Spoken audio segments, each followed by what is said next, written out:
Can we imagine a tomorrow when we'll truly be stronger than the diseases that separate us today?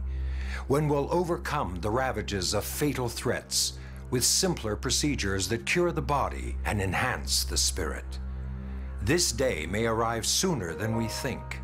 When it does, a greater understanding of our genetics will be at hand. Love has been in the air for thousands of years.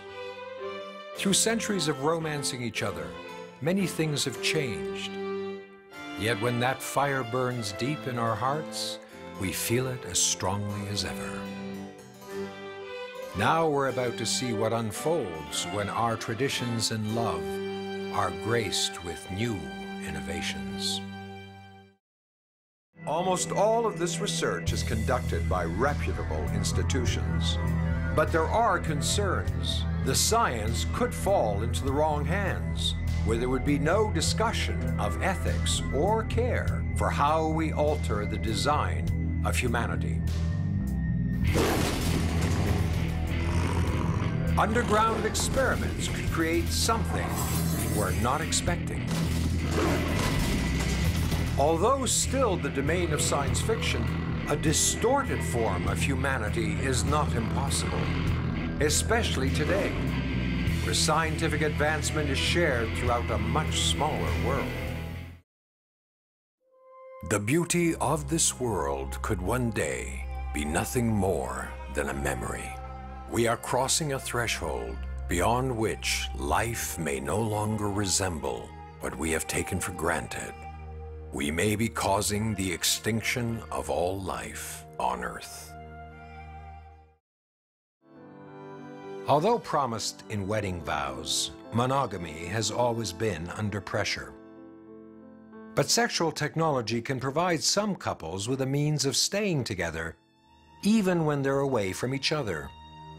You could have various kinds of haptics. That is, you could not have a person in the same room with you, but by wearing a bodysuit that simulates various kinds of hugs, caresses, touches, insertions, and all of that could be controlled interactively through the internet. If we get to the point where everybody has various devices so that you can have sex with your partner while the partner's in Japan and you're in Toronto, all the merrier.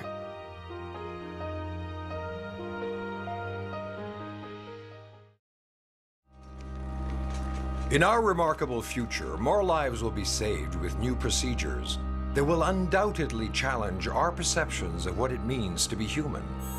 We enter this new world with the belief that human life will be better than what it is today. Animals and humans, there are almost as many similarities between us as there are differences. Compounding the moral, ethical, and legal considerations is an ironic twist. When such fantasies are explored virtually, predators may be less likely to victimize children in real life. This is still an enormous controversial area in social psychology, whether the experience of virtual pedophilia can be a substitute for it. We can imagine that some of that substitution might take place and that it would be if not healthy, at least a lot healthier for everybody else.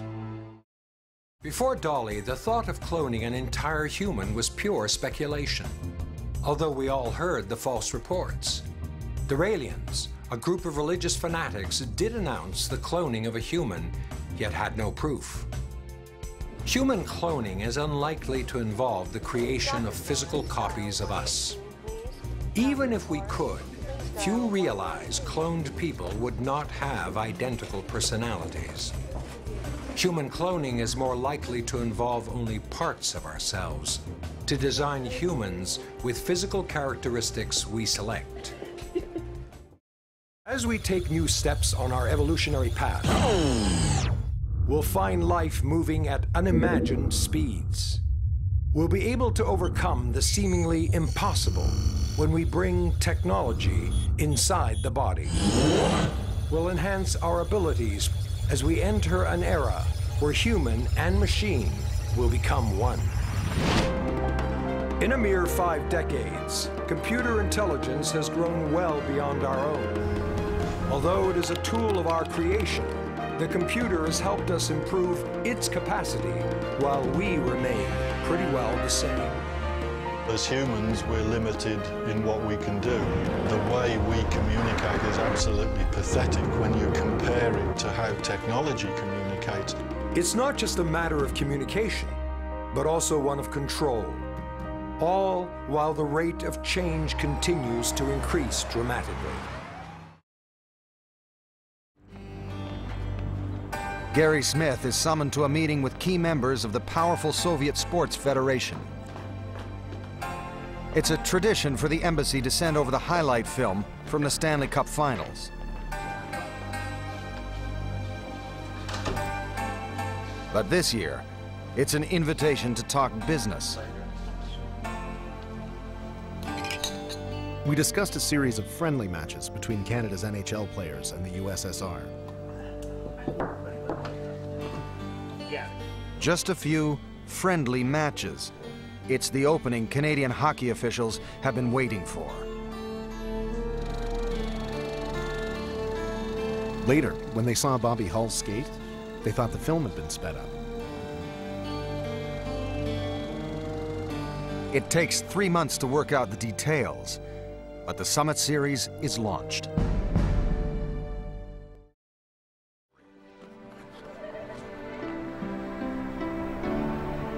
Teenager Frank Pacci has no trouble picking his favorite team. For Frank and other Italian Canadians from Sault Ste. Marie, there is only one team. I was a Canadiens fan from the very beginning. The Italian kids identified with the French Canadians because they too were a minority in Canada. They too had something to prove to the rest of the country. For Frank, and for many boys like him, hockey becomes the instant bridge to the culture of their adopted country. For us immigrant kids, hockey is the game we all want to excel at because it's the Canadian game. It made us different from our parents. That made us feel that we belonged in the new country.